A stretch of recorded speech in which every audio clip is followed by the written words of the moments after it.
You're listening to the ESO Network, your station for all things geek.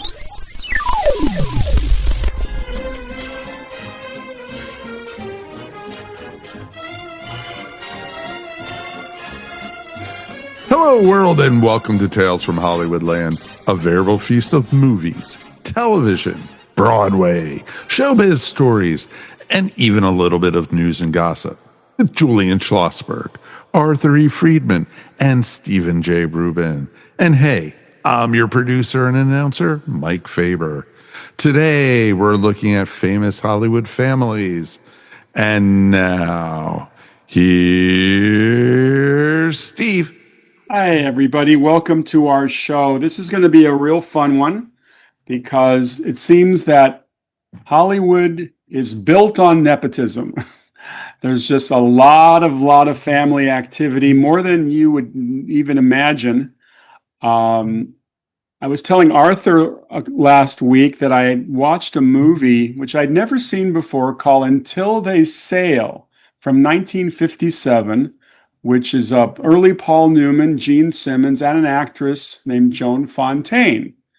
Now, a lot of people don't realize that Joan Fontaine's sister was the great actress Olivia de Havilland. And what's unique about the relationship between these two sisters is they hated each other. And I looked a little bit into this, and from the get-go, Joan felt that their mother kind of favored Olivia. And it started a kind of a back and forth between them that lasted decades. Now, they both became actresses in the 30s and became huge. In 1942, both of them were nominated for Best Actress that year.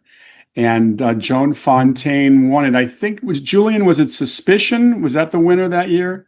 It might have been, but her big movie before that for Hitchcock was Rebecca, where she played the lead, female lead. Rebecca, 1940. Absolutely. Actually was the best picture of 1940. It was.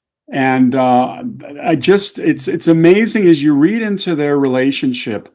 Over and over again, they shunned each other. They did not like each other. There was also a lot of problems dealing with the mother who was ill, who would take care of her. And then when Joan passed away, she preceded Olivia. Olivia de Havilland did not attend the funeral. In her remarks, though, she said that Joan Fontaine was a great talent. So she at least made note of the fact that her own sister had talent. But that was what you call a toxic relationship. Well, it's a sad one, too, when sisters or brothers or family people don't talk to one another. Joan Fontaine was a guest on my show, my radio show, and found her very charming, really talked a lot about her career, and we kind of stayed away from Olivia. Yes, as she did. I saw Olivia interviewed on one of these interview shows, and she said that her sex life began with Errol Flynn in the bushes when they ran out of a rehearsal out of the water. And he said, "I'm going to take you." And he did. And she loved it. But anyway, so that would have been, she was like 18 years old, maybe. Wow. Robin Hood? Yes. Yeah, I mean, supposedly that Errol Flynn had a great love affair with Olivia de Havilland. But I think it was only a one-way. I don't think she had the same feeling, but she recognized him as a bit of a huge rogue, Well, but as I said, she said he was the first. Interesting. Errol Flynn had a son, but he did not become an actor. He was a photographer, I believe, was killed in Vietnam. Julian, I'm sure there's 2,000 families on your checklist. Why don't you jump off and start? Well, I think if I was going to make a claim of the biggest royalty of all of the history of Hollywood, I'd have to start with Louis B. Mayer. And he's a man who ran MGM, founded MGM. And his daughter was a woman named Irene. Now, Irene married David O. Selznick. And so right off the bat, you had two giants in the business at the same time. David O. Selznick was running RKO, and Louis B. Mayer was running MGM. And Louis B. Mayer knew that he had to try to get his son-in-law over to MGM, which he managed to do. He persuaded him with a great deal to head up production. And the newspapers, in their classy way, said, "The son-in-law also rises." Anyhow, Irene Selznick breaks up with David O. Selznick and moves to New York City and produces A Streetcar Named Desire with Brando, Tennessee Williams, and Elia Kazan. And she then produces The Chalk Garden, and she then produces A Bell, Book, and Candle. So this was a woman in her own right, quite something. Now, David O. Selznick, who she did marry, ran RKO, as I mentioned, and then went to MGM as head of production. But we know him, of course, as the incredible producer of Gone with the Wind. Now, his father was named Louis J. Selznick, and Louis J. Selznick was one of the pioneers of the motion picture business. He worked with Adolf Zucker. He worked with all the old guys, but Louis, was rather profligate and he went bankrupt a few times. And the son, David O. Selznick, and his brother, Myron Selznick, tried as hard as they could to fight for their father's legacy. Myron Selznick started the first talent agency in Hollywood, and he had as clients Katharine Hepburn, Carol Lombard, W.C. Fields, Laurence Olivier, and Vivian Leigh. And on the night that they were burning Atlanta, this was before they had their Scarlett O'Hara, they were burning the sets of old movies that David O. Selznick had produced. Myron brought Vivian Leigh to the actual burning. And when Selznick saw her, he said, "I got to test her. I have to test her." And that's how they could not find that Scarlett O'Hara until that night. So in a way, Myron was quite responsible for Vivian Leigh being cast.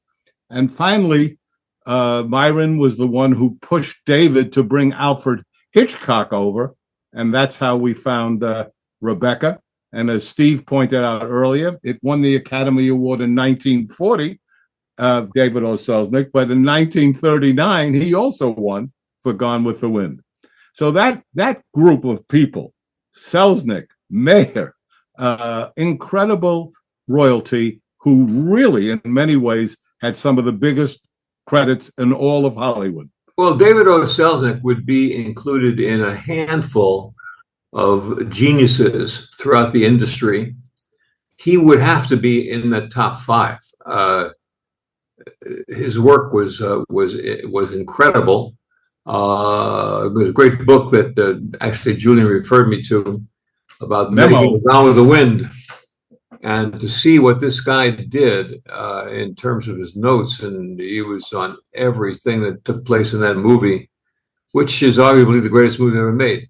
But that's quite a family, the Selznick family. I had cousins who lived in the Blair Hills, which is right adjacent to the Baldwin Hills. So when we went to visit them, we would drive down Higuera, which is on the north face of the old MGM movie lot 3.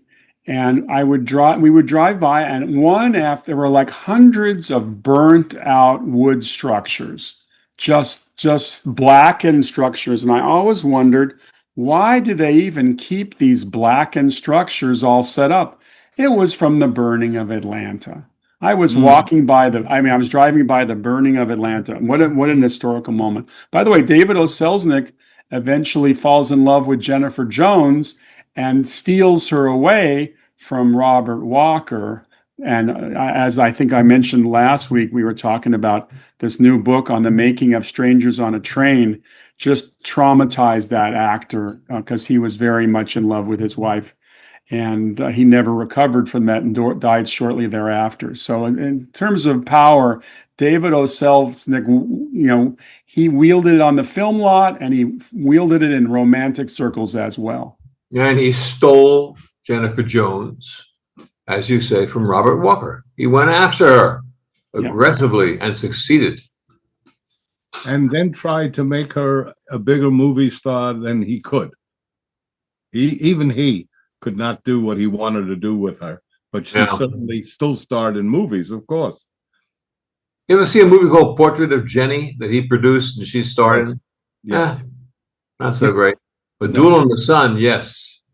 Yeah. I always remember her from a Fox title from the 50s called Good Morning, Miss Dove, where she's a school teacher, and we go back in time and learn all about her students and then what they became of.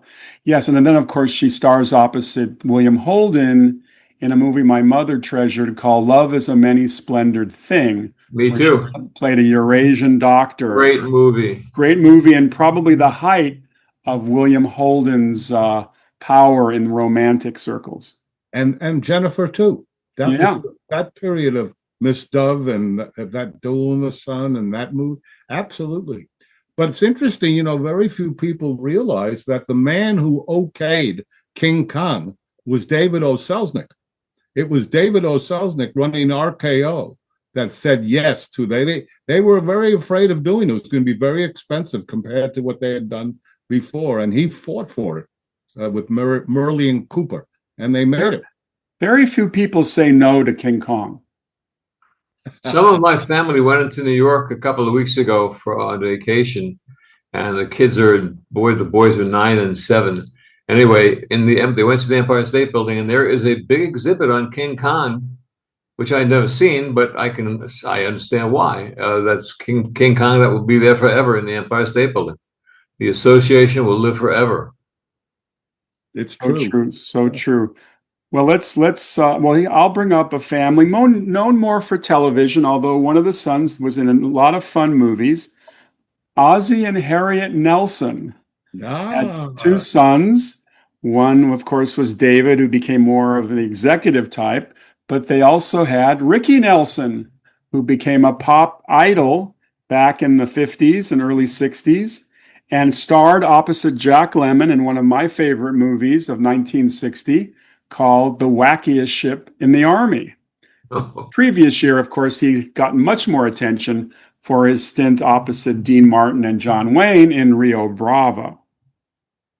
And he had a lot of hit songs, and then he kind of fell into not disfavor because he was always doing all right, but he went to Madison Square Garden and wanted to play some of his new songs. And all the people at the Garden kept yelling out, play the old songs.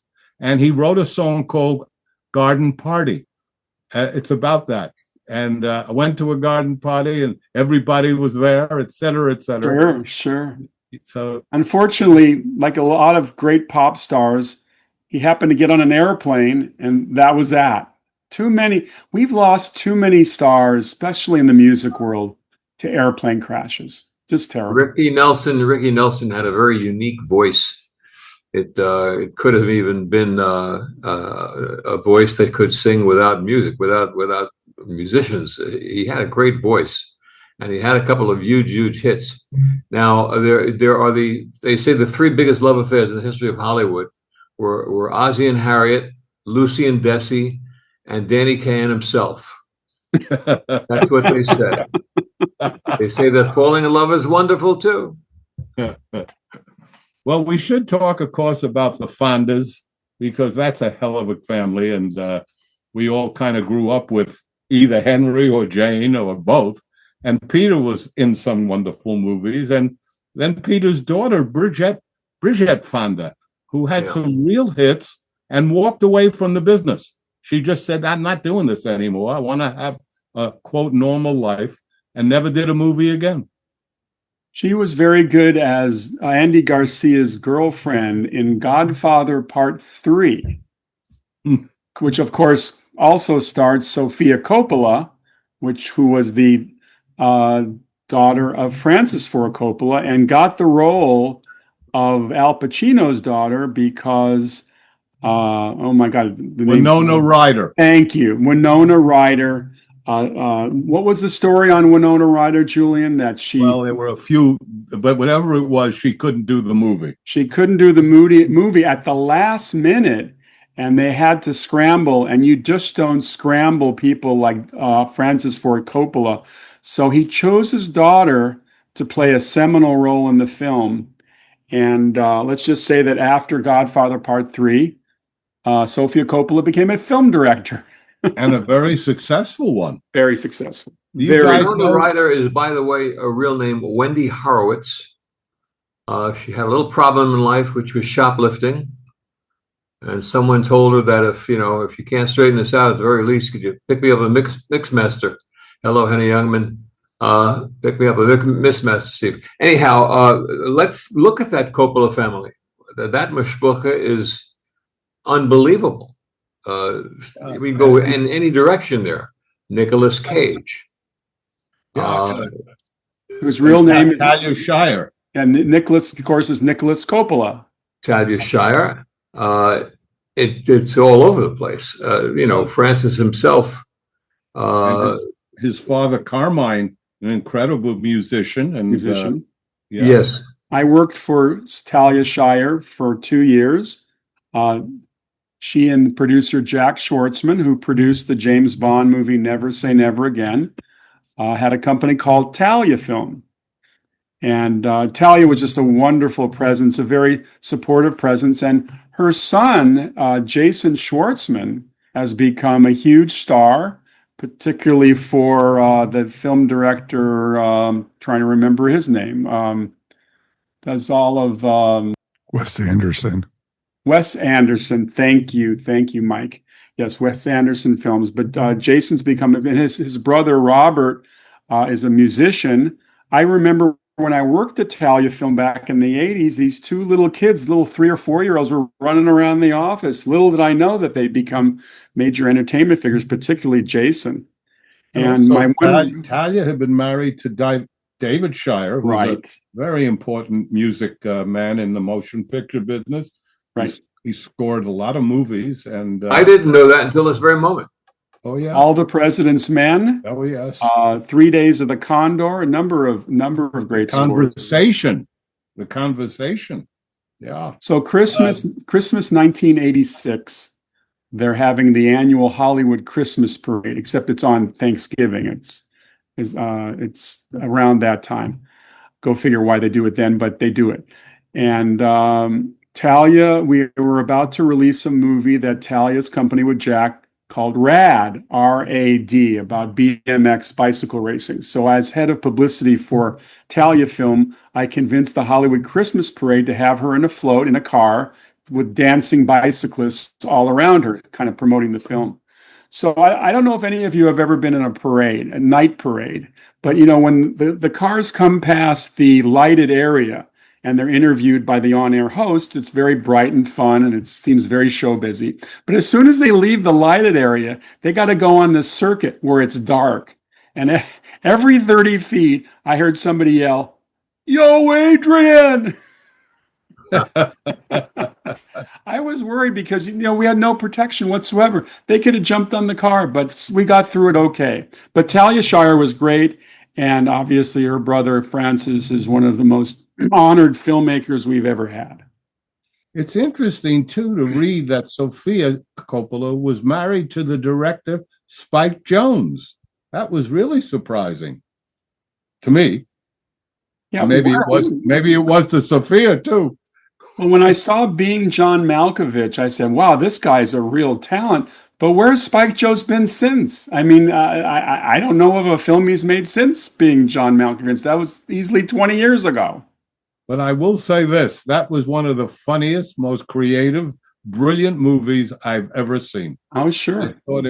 He must have done some other movies. We need Mike Faber. Let's go to the tote board and let us know when you can what else Spike Jonze has done. I'll look right now. Arthur and I grew up with another Spike Jonze. Who was the only one I've ever known. I've seen the other Spike's pictures, but they're not my cup of tea. But isn't Spike Jonze the name of his group something about a firehouse? No, Spike Jones was a orchestra leader, and they did send-ups of great music, funny Right. stuff. And when my mother-in-law begins to yell and shout through the window, I would like to throw her out. But I resolve not to do it. Here is why. I'm afraid of hitting someone passing by. And this was part of a song called New Year's Resolution. The thing about it is that he would be under the heading of an odd star, an off-center star, a guy who actually became a movie star in the 40s. Yes, it's true. The 50s. He and his orchestra were in movies. Yeah, his orchestra was, and the instruments could have been cowbells, could have been anything that made a noise. Had nothing to do with real music. But he became a star, Spike Jones. So when the Spike Jones filmmaker of the contemporary days came along, all people like Julia, myself, and so many more said, Spike Jones what is he doing? Making movies. Where's the bells, He must be very old. Yeah. And here's Mike going to tell us about Spike Jones. Spike Jones, actually, his 4 biggest hits, of course, were Being John Malkovich, and then also Three Kings, which we've talked about in the past on the show, Where the Wild Things Are, and then also a movie called Her. Oh, Her, yes, that's more contemporary. Yes. But I don't think he directed Three Kings. He worked on it. He worked on it, but he didn't direct it. Yes, he was involved. Who did? Three Kings? Who directed Three Kings? Three Kings is a great movie. Great movie. That's David O. Russell. David O. Russell, yes. David O. Russell, there you go. So did you guys know that Andie MacDowell, who of course has been in movies forever, her daughter is Margaret Qualley. And Margaret Qualley is a very up-and-coming young actress. She's in the Tarantino film Once Upon a Time in Hollywood. She plays one of the little Spahn Ranch groupies. And you'll see her all over the place now. She's making a lot of different movies, and she's gorgeous, just like her mother. Well, I think you'd be surprised to know there was an actor kind of worked a lot named John Archer. And John Archer took over for Orson Welles in The Shadow. He became, after Orson Welles left the voice of The Shadow on radio, John Archer took over. And he was in 10,000 Bedrooms with Dean Martin. He had a lot of little roles. But he married a very beautiful actress named Marjorie Lord. Now, Marjorie Lord had taken over from Gene Hagen on Make Room for Daddy. Became the Danny Thomas Show. And he married her. And you know their kid is? The name of their child? Ann Archer. Really? Yeah. So it's interesting when you start going back into some of these backgrounds of people and to see, after all, Fatal Attraction, she was certainly a very big part in that movie. Yeah. Very informative, Julian. I didn't know that either. So we were talking about Francis Ford Coppola, and one of his more controversial films was Apocalypse Now. And one of the stars of Apocalypse Now was Martin Sheen. And Martin Sheen has started his own dynasty of actors. Of course, his son Charlie is probably the most prominent, but he's also had Emilio Estevez. And of course, Martin Sheen's real last name is Estevez. And that's been quite a dynasty. And Martin Sheen is still kicking. He's one of my favorite actors. And Charlie has really found his milieu as well. Did very well on that TV series, 2.5 Men. You're putting it mildly, Steve. He made zillions on 2.5 Men. Yes. Did everybody involved with that show. So did Heidi Fleisch. So did Heidi. That's right.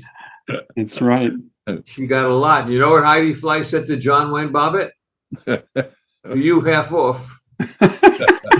That's what she said.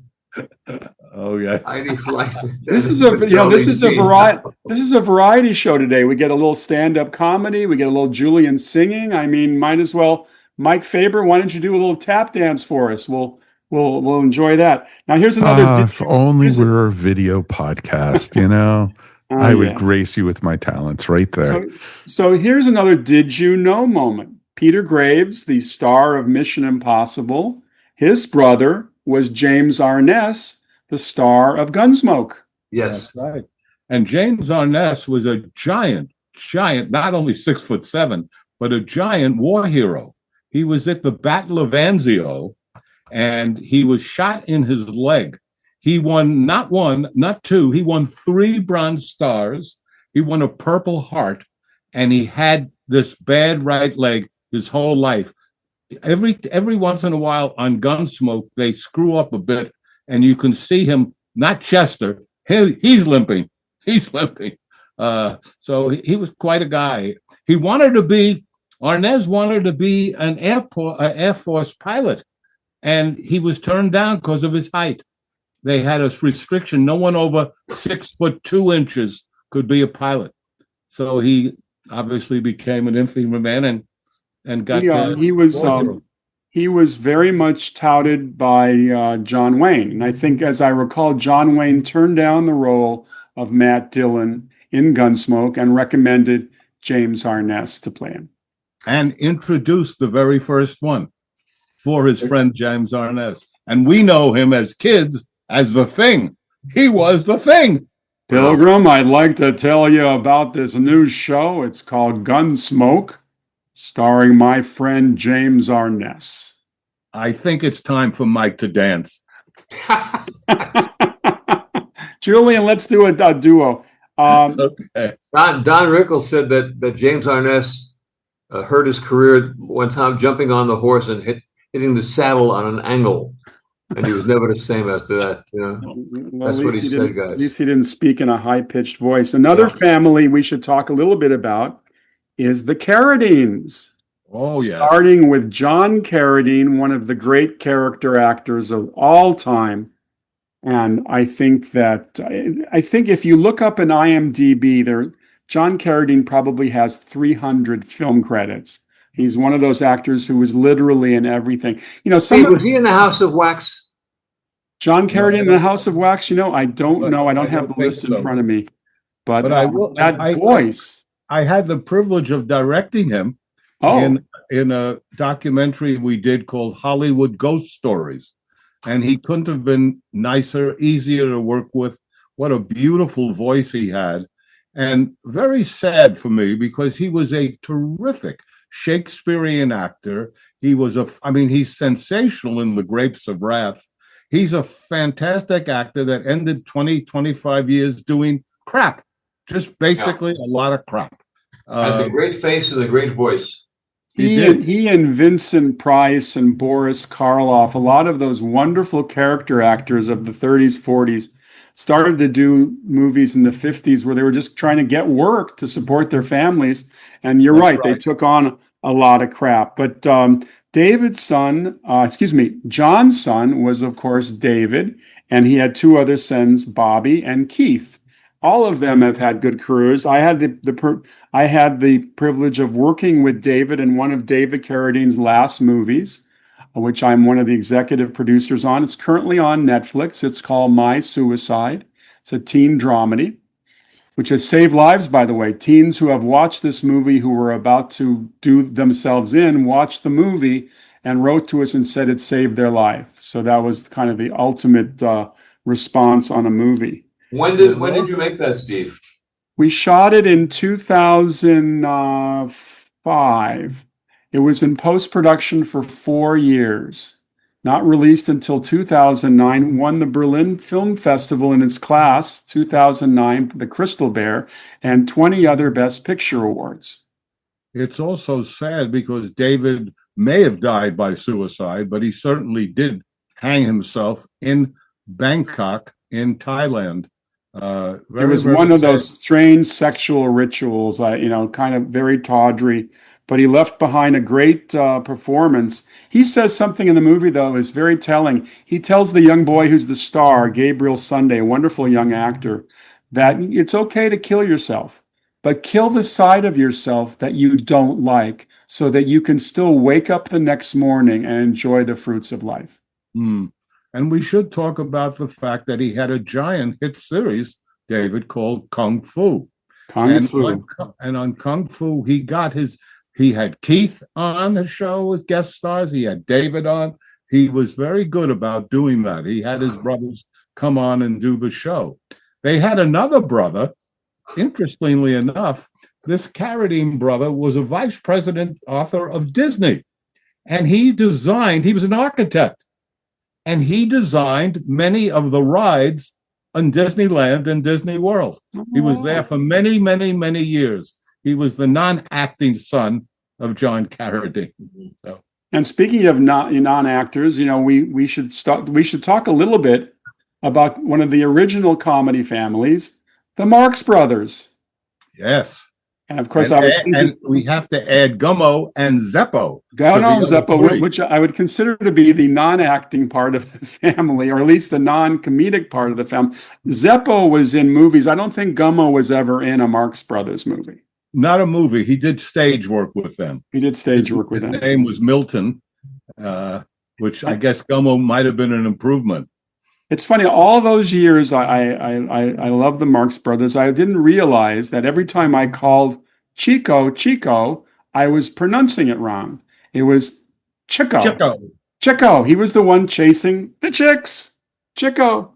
And of Julian, did you happen to see the Broadway show with Shelley Winters, the mom? Called Minnie's Boys. I did. Did it work? Yes. It didn't work?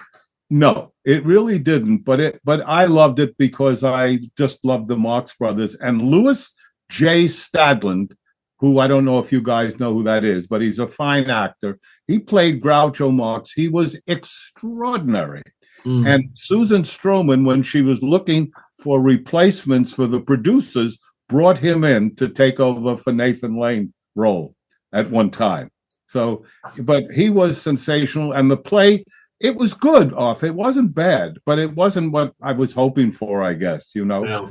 But Stadland stole it. He was brilliant in it. But certainly not a hit.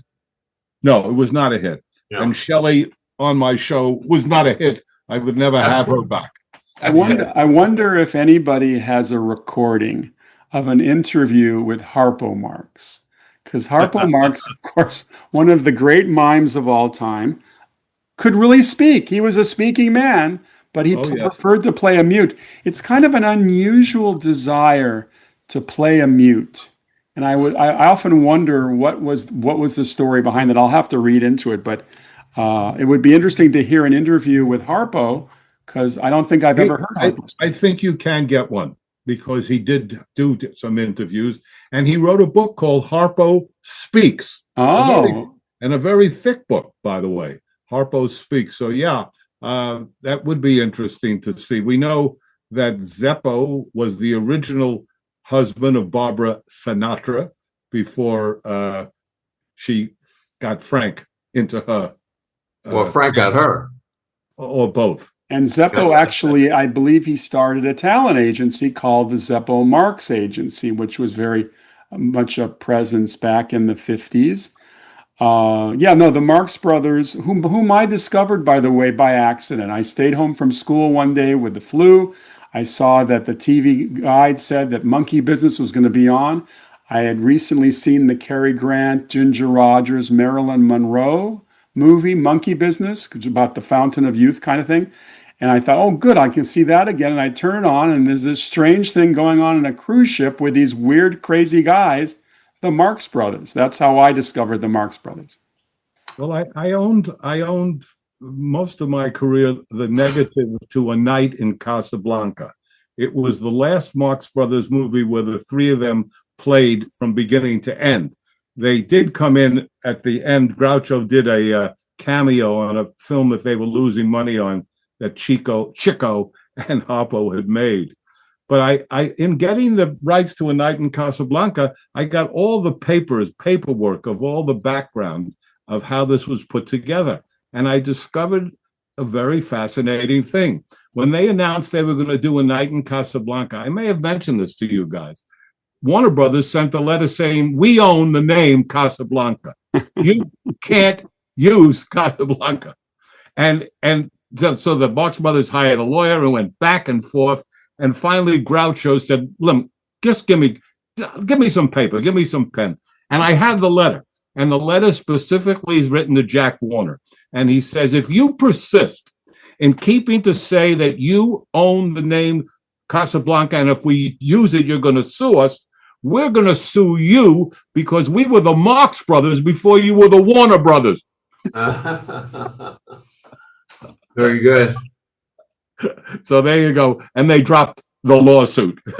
So Groucho won. In the great days, movie days of the 1930s, there were no bigger stars than the Marx Brothers. They were big stars. Their movies did lots of business. Faded in the mid-40s, I'd say, and only to come back through repertory and stuff like that in the future. But nobody would remember the Marx Brothers. No young people would. If they don't remember the Marx Brothers, Arthur, what are they going to say about the Ritz Brothers? The Ritz Brothers also made movies, but they weren't nearly as successful. No, but they were funny. And this guy, Harry Ritz. Milton Berle said that one of the funniest people who ever lived was Harry Ritz. The eyes. Yeah, he was great. Well, we also have to talk about the great family of the Houstons, because we're starting with the great Walter Houston, which a lot of people don't realize A, was born in Canada, and B, could sing. He introduced the great song, September Song, in a play called Knickerbocker Holiday. And the days dwindle down to a precious few. Anyhow, on and on that. But he was great, and his son was John Huston. And we know how wonderful John Huston was as a director and as a writer.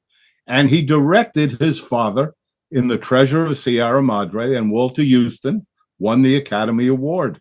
So that was quite something. John, the only child of Walter Huston, was the father to Angelica Houston, who we all know, and also Danny Huston, who was a screenwriter, an actor, director himself. But the Houstons are quite something, and we know that while Jack Nicholson didn't marry Angelica, they certainly were for many years an item. So a lot of people, and of course, Jack and John worked together in not only in Chinatown, but in Prizzi's Honor. So it all got together. Our little Hollywood royalty all worked together in this case. And John Huston must have been very old when he and his wife had Danny Huston. It seems to me there's a big spread in age there. Be curious. Love the way John Huston refers to Jack Nicholson in Chinatown. He calls him Mr. Gitz. Mr. Gitz. I think it's Gittes, but No. It's pronounced Gittes. It's Gittes, but he says Gitz. Oh, he says Gitz. You're probably right. Gitz. Yeah, you're probably right. Yeah. Billy Crystal and the cast of City Slickers in '91, having recently interviewed Babaloo Mandel and Lowell Gans, who wrote that movie, they do they honor Walter Huston by referring to it as the Walter Huston dance. When you kind of get up on your haunches and you do a little spirited little jig, they call it the Walter Huston dance, which is from, of course, Treasure of Sierra Madre. Whenever Walter Huston gets excited, it's great. It's great. And he's a toothless wonder. There you go. There you go. But that's a one hell of a family, and it is true. I'll give you a little family here that's 3 for 3, 3 stars for 3, maybe more. And that's Lloyd Bridges and his sons Jeff Bridges and Beau Bridges.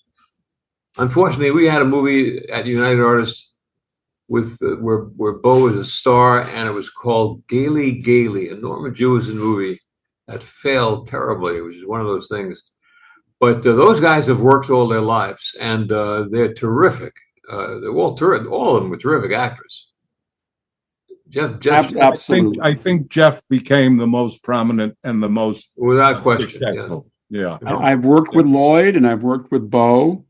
Lloyd played the corporate tycoon in a movie, a sequel to Honey, I Shrunk the Kids called Honey, I Blew Up the Kid, which features a 40-foot baby running around Las Vegas. Uh, but Lloyd was a lot of fun to be around. I've enjoyed him going all the way back to a movie that I will talk about later because it's on my next podcast, Sahara, 1943, with Humphrey Bogart in the Sahara Desert. Well, that's a great movie. Great movie, and Lloyd Bridges plays Private Clarkson, one of the people on their tank. He's also in A Walk in the Sun 2 years later, and just so many other great movies. And I always enjoyed him in Sea Hunt, the first TV series about underwater stories, and it was But great. he gained restardom, if you will, in the airport, didn't he? Not in the airport, but in Airplane. Airplane. Yeah. He's the one who keeps saying, I picked the wrong day to quit glue sniffing. Right. Yes, he's pretty funny in that. Now, Shirley MacLaine, one of the great comic actresses of the 50s and 60s, and still working occasionally, her brother was Warren Beatty. And Is Warren Beatty. or his, it should say is Warren Beatty, and her real name is Shirley Beatty, but obviously that didn't have the kind of panache as MacLaine, Shirley MacLaine, but That's her mother's maiden name. that's her mother's maiden name. Now, Shirley MacLaine, Warren Beatty, did you ever have them on your radio show, Julian? Shirley MacLaine and I spent a lot of time together. We used to do something, Steve, called movie marathons. I would pick her up at noon and we would have lunch. And then we would go to a 2:00 show, a 4:00 movie, 6:00 we had dinner, and then an 8:00 and 10:00 movie. We did it once a month in New York for many years. So Oh my God, that's amazing. it was one of the real highlights of my so-called career. But I'll tell you a wonderful story, or at least I thought it was.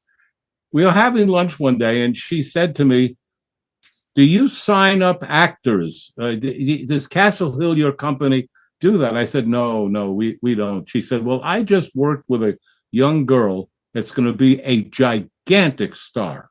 And she had just done Steel Magnolias, and she said, "This girl, Julia Roberts, is going to be huge." She said, and so she knew. She knew from that experience that girl was going to make it big, and she was right. Warren I spent a lot of time with because I would go over to Morocco. At that point, I was representing Dustin and Hoffman and Elaine, so I would go to Ishtar a lot and spend time there. And Warren and I had a little contest, and he said to me, "Can you name a vice president who wrote a #1 hit in America?" I said, "There's no such thing." He said, "Oh, there is." And it turned out to be a guy named Dawes, Dawes, who wrote It's All in the Game. He had written that as That is right. That's right. And so I said to him, and we bet $1. So I took the dollar out, I gave it to him. I said, "All right, name the first Chief Justice of the Supreme Court." And he looked at me and gave me the $1 back. And that was John Jay, just for those who are dying to know. And It's All in the Game, that song that Dawes wrote, has a uniqueness that it was a #1 hit in the 1950s by an artist named Tommy Edwards, came back in the 1970s on its own and broke through again as a #1 hit. Many a tears have to fall, but it's all in the game. Great song. Hello, Vice President, but you know. Well, certainly one of the most honored actresses of our time is Meryl Streep. And Meryl Streep now has, I believe, 2 daughters who are actors. He does. One is, her name is, her full name is Mary Willa Mamie Gummer, but she goes by Mamie Gummer. And the Meryl Streep's husband is the sculptor, Mr. Gummer. I'm forgetting his first name. But he passed away, yeah. Oh, he did. Okay.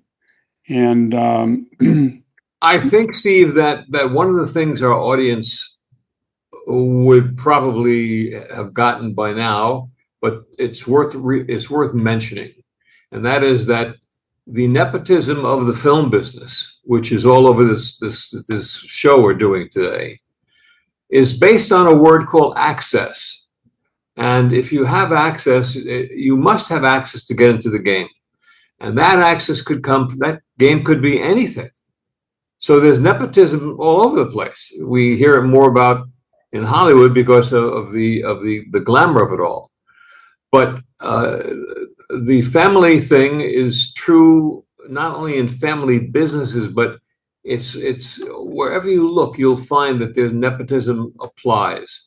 And access is key. There are a lot of people who are frustrated by the fact they can't get into the game. Well, there's a family, a cousin, someone, that we search for it. But here, in these cases, they have automatic access. Well, they have access. They have access, but they also have to have the talent. But they'll get through the door. They walk through the door, though. At least they can get in the door. But you got Bing Crosby at his height, couldn't do much for Gary Crosby. No. Sinatra at his height couldn't do much for Sinatra Jr. You had to have more than the access. Of course, you're right.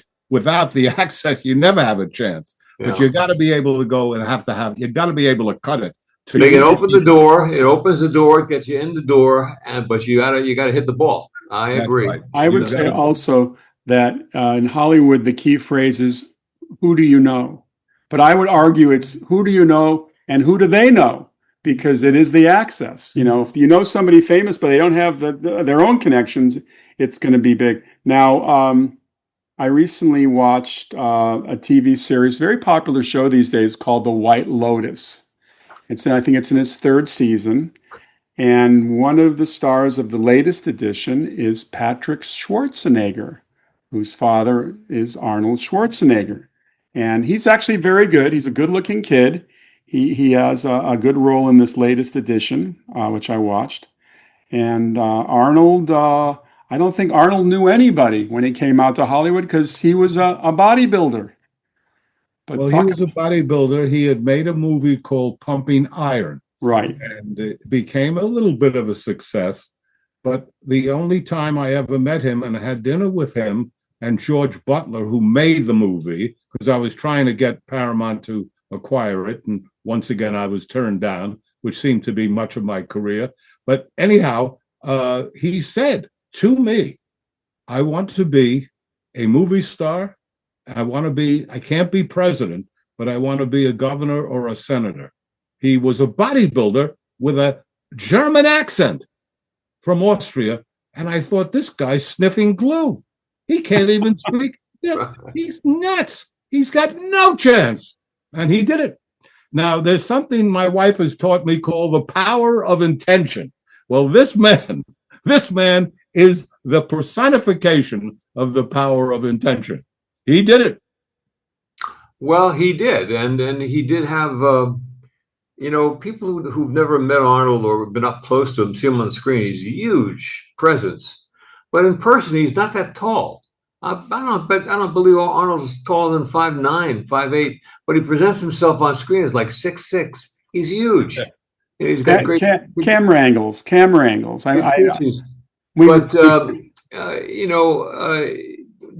Don Rugoff buy Pumping Iron? He did. He did. Distributed that movie in New England.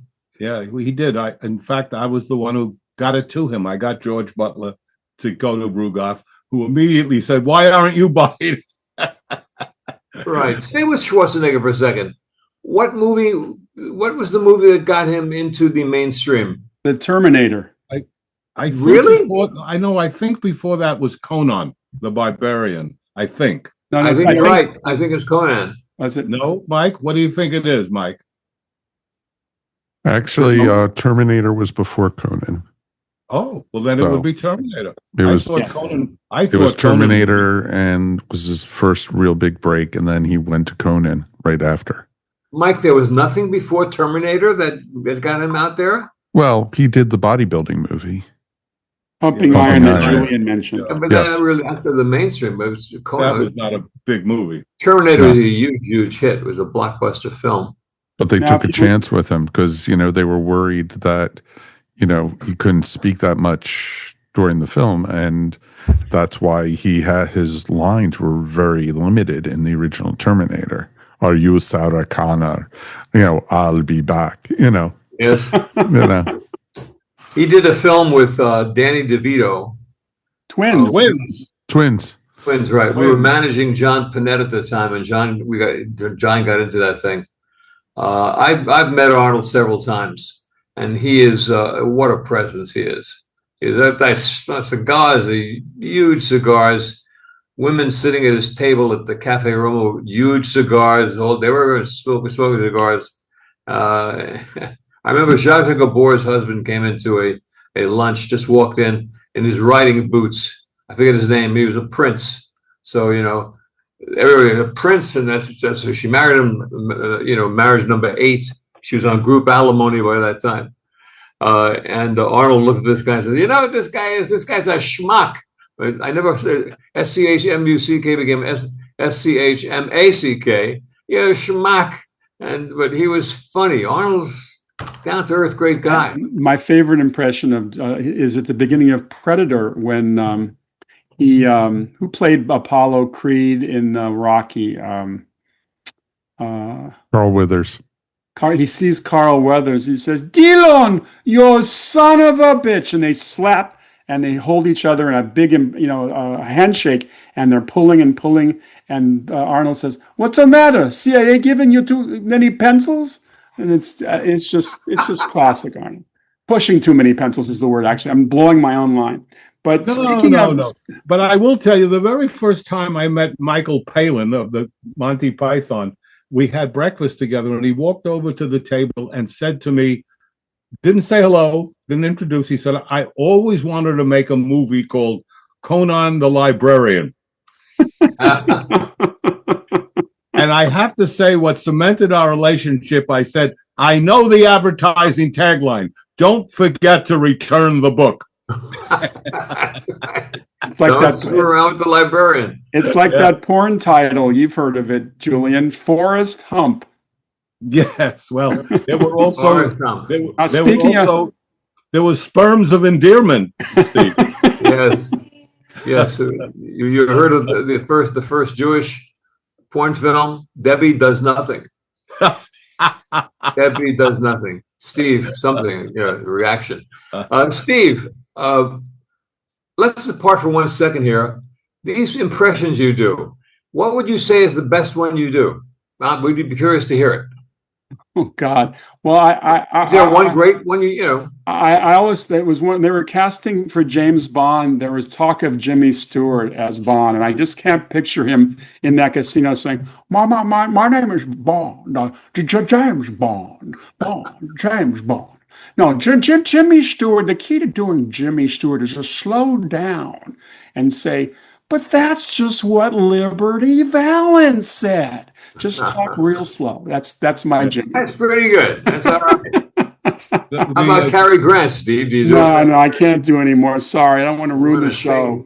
The great comic writer Herb Gardner, who wrote 1,000 Clowns and many others, said the best way to imitate Clark Gable is to put a D in front of every word. So you go, "Dello, darling. Dello, darling."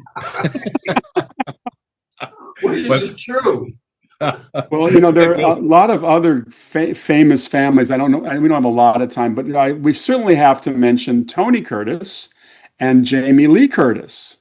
And Janet Leigh. And Janet Leigh, of course, her mother, who was one of my favorite actors of all time. And there's just something about the way Janet Leigh wore a bodice. She had the terrific bodice. She had one hell of a bodice. Yeah, one hell of a daughter. And Jamie Lee we first came upon her, of course, in the Halloween movies. And yes. She became known as a Scream Queen. But can you imagine, and this is how wonderful she must be, I've never met her, but she does A Fish Called Wanda, and they have a scene where she has to shave her mustache. No one's ever done that in a movie, ever. And a woman, certainly. And she did it. She didn't, I don't know if she protested, but she did it. And that's what you got to say is a good sport. That's the definition of a good sport. That is. And here's a good family. Here's a good family, guys. Father Vincent Minnelli, mother Judy Garland, daughter Liza Minnelli. Not bad. And even Lorna Luft can be thrown in a bit. Yeah. Yep. Good opening act in Vegas. Yeah. I just watched for the very first time. I watched Judy's last feature film. I Could Go On Singing. I could go on singing. Yes. I Could Go On Singing with Dirk Bogarde. It's not a very good movie until she starts singing. Every time she sings, she just blows you out of the room. But not a great movie. But she We looked. had the movie at United Artists. You The did. gross on the movie was $1.46. Oof. No one came. Yeah. Oh, I'm so sorry to hear that. It's not a horrible movie. Alan Arkin had three sons, just like Fred McMurray, I guess. But he had three sons, or had, they are all alive. Alan started out in the Tarriers. He was one of the Tarriers in the song, the Banana Boat song.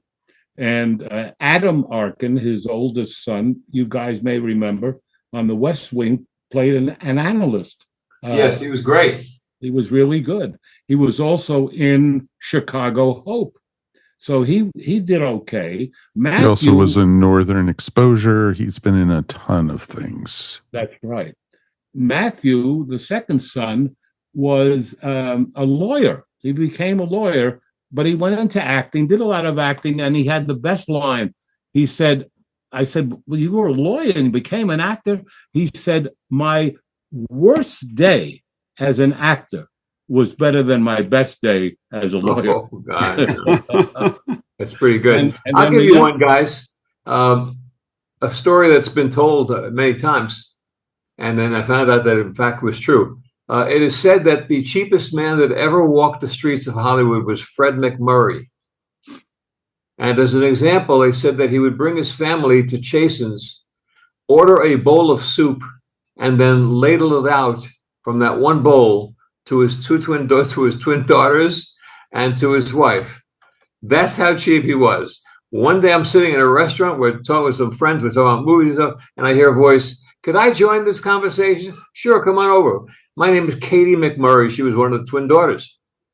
And Kate, what a lovely, nice person. And she said that she confirmed that story was true. And I went out with her. We dated for about 2 months. Steve, you devil. I'll never forget. Lovely. I'll never forget going over to the family house in Brentwood, and the door opens, and there's Fred McMurray in a bathrobe. I didn't hear my three sons theme, but I could have, I swear. And we sat there and we watched the show together. I sat in the living room watching TV with Fred McMurray. It was She was very, very nice lady. Very nice. Pretty, and your red hair, right? Yeah. All right. She was working at that time at USC. She was in one of their film programs. She was some kind of liaison, and I had to call over there for some kind of screening for a show for New Century Vista. I was working for Norman Levy's distribution company at that time. And Fred McMurray's famous wife was June Haver. That's right. Of course, June Haver. But we never got to the Arquette family, which is quite something. Cliff Arquette, Charlie Weaver, and all his daughters and sons, and actually had a transgender died. Alexis Arquette was a transgender and died. But anyhow, we didn't get a chance to do a couple of others. But it was an interesting thing to kind of do the research on it, I think, for all of us, and to find out some of these stories. So I'm glad we did it. When we play this show and our show goes out to Israel, it's just titled Hollywood Mishpucha. Mike, are we big in Israel? Oh, always. Always. Do we have time to mention a few more, Mike, or are we winding down? We have 3 minutes left, my friend. 3 minutes. So let me mention the Howards for a moment. Ron Howard, Rance Howard, Clint Howard. Clint Howard, Bryce Dallas Howard. I mean, obviously, Ronnie Howard started his career practically at 4 years old as an actor. I mean, he played Opie on the Andy Griffith Show, and then he got into Happy Days when he was in his late teens, I believe. And his daughter, Bryce Dallas Howard, has become a big actress. She's done some big films. You can't get much bigger than the Jurassic Park movies. When we represented Roger Corman, we were at a party at, I think, the Century Plaza Hotel for Ronnie's first movie that he directed, which I think was called Gone in Theft 60 Auto. seconds, or was it? No, it wasn't Gone in 60 Seconds. It's like It was that. Grand Theft Auto. Grand- And so I was sitting at a table. In fact, I got some great pictures of Ronnie at that dinner. And so I'm sitting next to a nice man. And hello, how are you? It's Rance Howard. And he was, of course, Ronnie and Clint's dad. And his story is a great story. This guy was a character actor. And he just loved to do these roles, these small roles. This guy's probably been in 400 movies, Rance Howard. And it turns out that when Ronnie got into important things like Opie and various movies, he had such a talent, Rance did, for knowing just what would work for Ronnie. And he would always advise the director, who would always take his advice. And he was quite a veteran, a nice man. Rance Howard, good actor. I met Ron Howard when I was at Paramount, and he was doing Happy Days. And it was the first time I realized I might have been a middle-aged man because he kept calling me sir. So that was not really, but he couldn't have been sweeter and nicer. But also, I did kind of think, sir? Geez, I don't know. Julian, how about the uniqueness of his incredible career? Yes. He goes from Opie, he goes from Music Man, a movie I watched recently, which so stands up, it's not even funny. It's just a huge, great piece of Americana. Goes into these Happy Days, and goes from there into directing movies, first the little ones, and then all of a sudden he explodes with some huge hits. Splash, Night Shift. Yeah. In fact, it's funny. Right? I've been trying to convince his office to have him direct some comedies. Apparently, Ron Howard does not want to direct comedy anymore. That's the word. I hope that's not true, because he was very, very adept at comedy. Before we go, we should also mention Clint Eastwood has fathered some children who are acting, including Scott Eastwood, who's a bit of an action star. And hopefully he'll reach a certain level, which his dad, of course, has done in spades. Too bad Clint didn't remake Whispering Smith, because that's a high voice of his is whispering. Oh, very good, very good. Go ahead, make my day. That's why he whispered. He was great. So, Mike, I think we're going to turn it over to you, because we always turn it over to you because you are the keeper of the toys. I am the keeper of the toys. And folks, it's been awesome. But let's not also forget the Baldwin brothers. So yes, that's there's right. about 2 zillion of them out there right now. So it's like the Wayon brothers. The Wayon brothers. Yeah, that's true. And the Culkin brothers. And the Culkins. You have so many. And the Quaids. And the Quaids. Yes, that's true. And the Fanning sisters. And the Fontaine sisters. And the McGuire sisters. And the dancing. And the Andrew sisters. And the dancing Melendez. It's awesome, you know. On a somewhat of a lesser note, there was John Astin, Patty Duke, and Sean Astin's their son. Sure. Yep. Very good. Very good. Exactly. Well, take it away, Mike. You've reached the end of this episode of the Tales from Hollywoodland podcast. Always remember, we couldn't do this without you. We want to hear from you, so please write us anytime at talesfromhollywoodland@gmail.com. Remember, you can also find us wherever fine podcasts are found. And now you can even find us up on our YouTube channel. If you made it this far into the episode, why not subscribe and give us a thumbs up? Or if you're listening to us, please give us 5 stars. If you're on social media, please follow us up on Instagram and Facebook. We would really appreciate it. Before we get out of here, let's check with the guys and see what's happening on their podcasts. Julian, who are you talking to this week?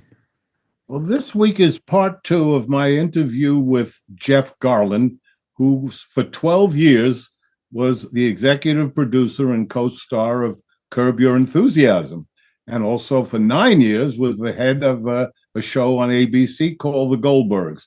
And he's quite candid about being bipolar, about having ADD, about a stroke he had. He's very charming, very vulnerable, and I was very happy to have a second part to do with him, Mike. That is awesome. Steve, what's cooking over on Saturday night at the movies? We are devoting the evening to the great 1943 World War II classic Humphrey Bogart's Sahara. My co-host is my good friend Rory Elward, who is a former tank commander in the U.S. Army. So discussing a movie about a tank seemed like the perfect subject to share with Rory. And we have a lot of fun talking about one of the great war films of all time. That sounds great. That really does. Arthur, what do we got going on our show next week? Gentlemen, I knew certainly from in my days in Boston, named Nat Sigaloff, as a great writer, wonderful writer. I'd like Julian, could you please talk for a second on that? Well, Matt has a new book about John Huston and Humphrey Bogart and the many movies they made together. But he's also been involved in so many books, and we'll be talking about many of them because he's been a real big chronicle man of Hollywood and the films we all grew up with. So we'll look forward to seeing that next week. Excellent. On behalf of Steve, Arthur, and Julian, thanks again for listening. This is your producer and announcer, the one with the golden voice, Mike Faber. We'll see you here next time on Tales from Hollywoodland. Your Hollywood adventure starts right here.